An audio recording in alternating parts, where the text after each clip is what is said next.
The killer left a signature. At least one, maybe even a few. Was there a signature in this crime? Like, would you characterize something as a signature? I would say there were two or three things. I'd say at least three. Do you think those signature items would still exist? I think potentially that one or two of those things could pop up again, yes. But the offender will tend to repeat the signature behaviors because that's why he's committing the crime in the first place. Signature behavior is behavior that the offender engages in at a crime scene that is over and beyond what is necessary to complete the crime. And it generally is behavior that is satisfying to the offender, whether it's psychologically satisfying or sexually satisfying behavior.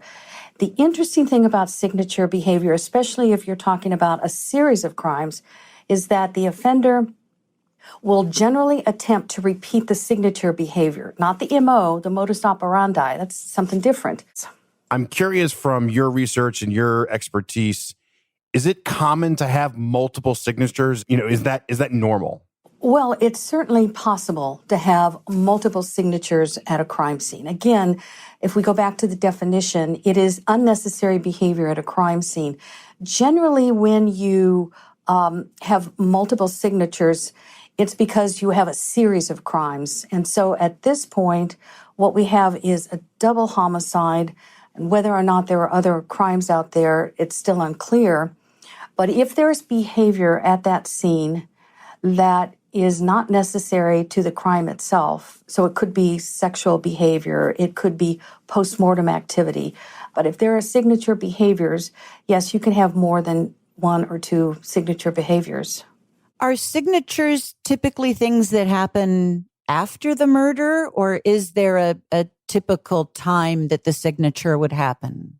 In my experience, signature can happen at any point before or during or after the crime. So, for example, predatory behavior in some crimes can be a signature. Postmortem mutilation after the murders can also be a signature. So it could occur anywhere within that temporal time frame of the crime. In our chat with the prosecutor, he described it as odd. And he also said that there was a lot of physical evidence.